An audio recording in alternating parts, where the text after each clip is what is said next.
임대사업자가 지금 땜질에 땜질 지금 계속 말이 바뀌고 있죠. 그러니까 다 폐지해 놓고 6개월 만에 팔지 않으면 세금 왕창 문다. 안녕하세요. 반갑습니다. 이승우 소장입니다. 자, 정부 추산에 내년에 입주 물량이 46만 가구고요. 민간 통계에서는 20만 가구, 거의 배가 넘게 차이가 나는데 어떻게 되는지 한번 보도록 하겠습니다. 만약에 정부 추산대로 46만 가구가 입주를 한다 그러면 내년에 공급 부족 걱정은 없겠죠. 내년 하나만 놓고 보게 되면 20만 가구라 그러면은 난리가 나는 겁니다. 보통 지난 10년 평균 공급이 한 40만 가구, 연평균 40만 가구 정도가 되었다고 하는데 만약에 민간 추산대로 맞다면은 거의 반토막이 나는 거고 정부 추산대로 하게 되면은 오히려 공급 부족을 뭐 걱정할 때가 아니라는 논리가 되는데 자 한번 보도록 하겠습니다. 왜 이렇게 차이가 나는지 한번 보도록 하죠. 자, 정부는 내년 이후에 공급 확대 효과를 체감할 것이라고 자신있게 말을 하고 있습니다. 뭐 지금 이제 정부의 어떤 부동산 관련 발언들을 많은 분들이 신뢰를 하지 못하기 때문에 이런 어떤 자신 있는 발언도 시장에서 어떻게 받아들일지 모르겠습니다만 저는 이게 또 공수표가 될 가능성이 상당히 높다고 봅니다. 내후년도 아니고 내년은 거의 사실 확정난 것들밖에 없거든요. 예, 근데 야, 과연 이 어떤 자신감으로 이러는지 모르겠습니다. 자, 그리고 전국에서 48만 9천 가구에 달한다고 발표를 했는데 특히 서울에서만 8만 가구가 입주할 거라는 게 정부 측 설명이래요. 근데 민간에서 추산한 입주 물량은 얼마냐면 서울은 2만 가구랍니다. 이거는 거의 2배가 아니라 4배까지 차이 나죠. 서울에서 8만 가구 입주하게 되면 여러분들 걱정 없어요. 제가 볼 때는 한 5만 가구 내외 정도가 일반적인 수요층인데 연간 8만 가구라 그러면은 오바된 거죠. 2만 가구라 그러면 택없이 부족한 거고. 이제 어느 말이 믿는지, 어떤 게 정확한지에 따라서 내년 시장이 또 가격이 좀 안정되느냐, 상승하느냐 좀 차이가 날 텐데, 제가 볼 때는 지금 정부가 이런 어떤 엄청난 숫자에만 연연하는 모습을 많이 보였잖아요. 그죠? 지금까지 뭐 83만 호다, 뭐 205만 호다, 뭐 138만 호다 이런 얘기 많이 하는데 산천히 뜯어보게 되면은 그냥 다 갖다 때려 박았죠. 말도 안 되는 것도. 이것도 마찬가지라고 생각을 합니다. 제가 이걸 일일이 본 건 아니지만 어쨌든 기사에서 나온 것만 봐더라도 우리가 지금 집값 불안을 시킨 가장 큰 요인은 아파트 아니겠습니까? 뭐 빌라도 단독도 이런 것도 아니고 사실 아파트 가격이 올랐다는 것이 이제 일반론인데 그 아파트 입지 물량을 사실은 가장 중요시하게 봐야 되는 건데 심지어 여기에는 이 임대 아파트라든가 뭐 각종 뭐 30가구 미만의 소규모 어떤 그 입주자 모집 공고도 없는 것들도 집어넣었다든가 하여튼 내년에 입주할 만한 것들을 다 집어넣은 거고요. 그래서 저거는 일단은 맥스로 최대치인 거고 여러분들이 전혀 관심도 없는 소규모 뭐 한 19세대짜리 어떤 그런 형태의 빌라라든가 아니면은 공공임대라든가 아니면 소득 수준 낮은 분들한테 먼저 제공하는 작은 것들, 원룸, 투룸 이런 것까지 다 포함한 숫자만 집계한 내용이라는 거죠. 그래서 그런 것들이 집값을 잡는데 크게 영향을 미치지 않을 것까지 다 포함했기 때문에 이 숫자에도 또 역시나 허수가 있다고 생각이 듭니다. 뭐 결론은 그렇습니다. 자, 또 한 가지 기사를 볼게요. 10억 로또 원벨리 청약자 3만 6천 명 몰렸는데 일반 분양이 224가구인데 3만 6천 명이 돼서 경쟁률이 160대 1이고요. 최고 경쟁률은 1800대 1 정도가 됩니다. 어마어마하죠.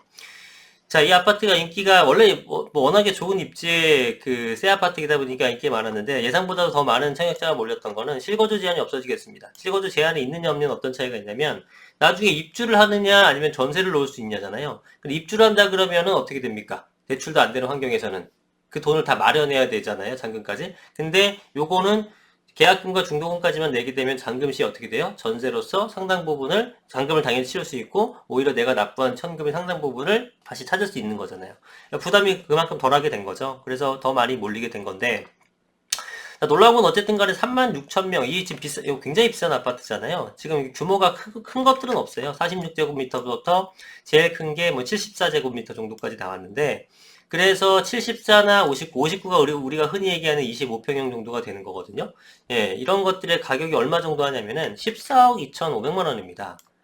야, 이거 전용면적 18평에 14억 2,500, 25평짜리가 이거면 도대체 금액이 얼마야? 5천만 원이 넘네 이러겠지만 왜 사람들이 5천만 원이 넘는 이 아파트에 몰리냐 하면 주변 아파트의 시세가 요 5구제곱미터형이 20억대 중반입니다. 한마디로 25평이 얼마다? 25억입니다.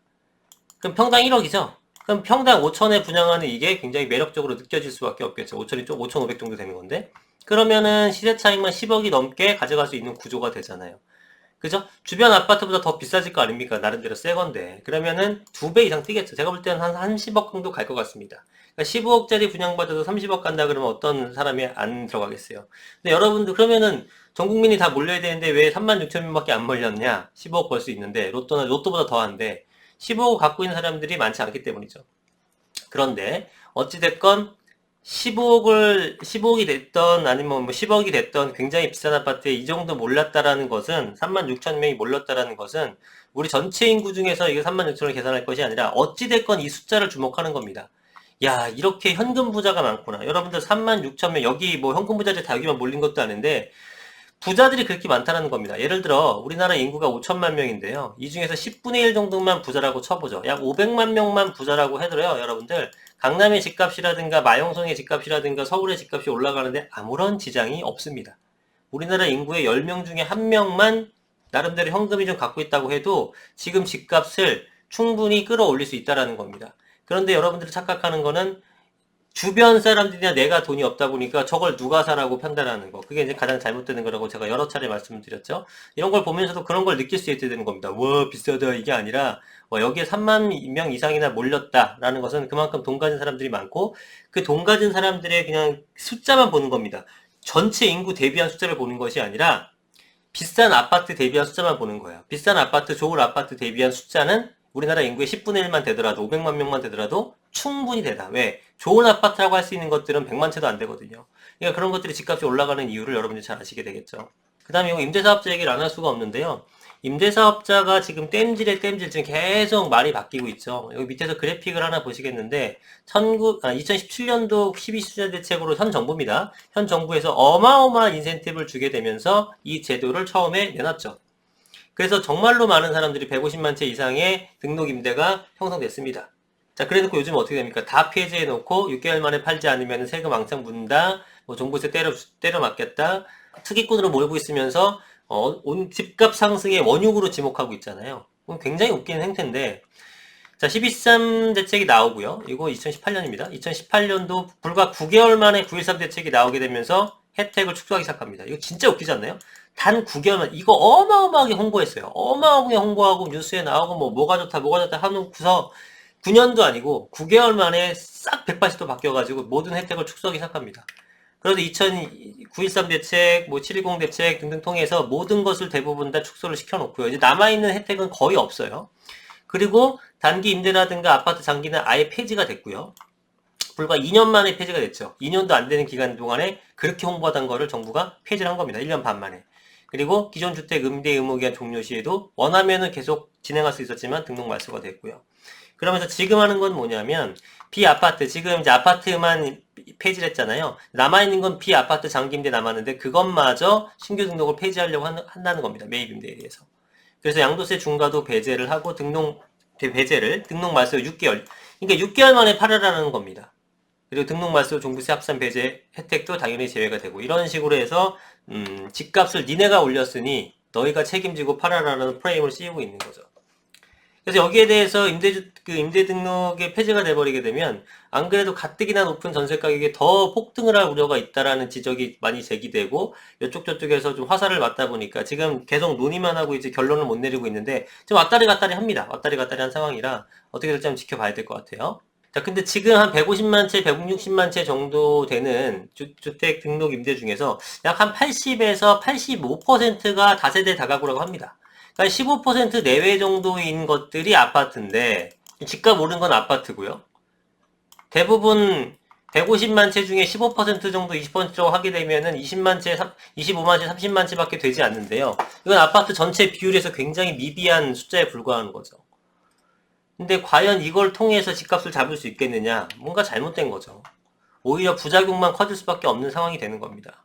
정부에서도 지금 왔다 갔다 하면서 갈피를 못 잡고 있는 입장인데 현재까지의 분위기로 봐서는 저는 지금 남아있는 것들에 대해서는 건드리지 못할 것 같고요. 갑자기 폐지하거나 이럴 것 같지는 않고 조금 더 추이를 지켜보지 않을까 싶습니다. 어쨌든 이렇게 폐지한다고 하니까 고령 은퇴자 등 생계형 임대사업자를 중심으로 반발이 커지자 특위는 한 발 물러섰고요. 생계형에 대해서는 예외를 두거나 비아파트 임대사업자의 신규 등록을 허용하는 방안을 웃기죠? 지금 얼마 전까지만 해도 폐지한다 그랬어요. 다 없애버린다 그랬는데 그럼 예외를 좀 둘게 라고 얘기하는 것도 웃기고 그럼 다시 신규 등록을 허용할게 라는 것도 웃기고 지금 얘네들은 도대체 뭐 하는 건지 잘 모르겠습니다. 예. 생계형에 대해서 예외를 둔다고 하는데, 이 생계형에 대한 것도 약간 좀 개념이 모호하죠, 또. 그죠? 생계형이 뭔지. 이거에 대해서도 한번 또 정의를 내려보려고 했는데, 굉장히 또 내부적으로 이견이 있었나 봐요. 그죠? 생계형을 딱 어떻게 나눕니까? 말도 안 되는 거잖아요. 이러이러하니까 넌 생계형이고, 넌 아니야. 그 잘못될 수도 있는 거잖아요. 그러니까 이게 어렵다는 거죠. 그래서 이렇게 하는 것 자체가 웃기는 거라고 생각이 들어요. 생계형이나 비생계형이나 나눌 수가 없는 거. 그렇게 될 바에는 생계형들을 건질 수 없으니 그냥 놔두지 않을까라고 전 최종적으로 판단을 하고 있어요. 그러면서 신규 등록을 또 추가적으로 허용하는 방안도 검토 중이고, 하여튼 뭐 오락가락 하고 있습니다. 내용을 한번 지켜봐야 될 것 같아요. 이게 정말 중요한 건 뭐냐면은, 지금 전세난이 엄청나게 심하잖아요. 전세난이 엄청 심한데 그나마 잡아주고 있었던 게 임대사업자인데, 임대사업자 정책을 어떻게 펴느냐에 따라서 전세값이 요동칠지 안정화될지가 바뀔 거고, 이걸로 인한 결국은 매매 가격도 변동이 됩니다. 그죠? 공급에 대한 부분은 어차피 글렀고요. 이거는 가격 상승 요인이고, 여기서라도 가격 하락 요인을 만들어줘야 되는데, 이것도 임대사업자 때려잡는다고 전세 올리면서 매매가 올려버리면은 그 또 아비규환 생겨나는 겁니다.